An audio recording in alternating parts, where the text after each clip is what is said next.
Hi guys! So it's another video, another day, another vlog. I am planning to have my second hiking. So, bumibili ako ng mga pang-hiking products. So, I highly recommended to you this product. Ang ganda ng quality niya, mura pa, and malamig siya sa balat. And yes, maganda din yung tahi niya. So, pag mahaba siya sa inyo guys, i-adjust nyo lang ito dito para iiksi. Plus, hindi siya mahal, affordable siya guys. And pag nag-hiking kayo, kahit mabasa pa kayo sa ulan, hindi siya mabigat kahit paakyat kayo or pababa. So, ayan siya guys. Isukat natin siya today. Yes, nag-stretch siya, super stretchy. Super stretchy yung dito niyan.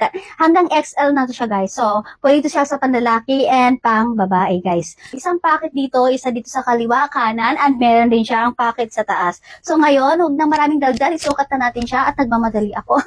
I am for 11. Mahabat siya sa akin kanina, pero pinaiksian ko yung dito niya. So, medyo maiksi na siya hanggang ganyan. So, ayan, iiksian natin siya. Ayan. Saan lang siya, promise. So, ang affordable nito guys, napakamura. Ang mura-mura. Tapos, high quality pa.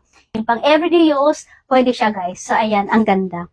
Oh, if you are interested, I have my link below.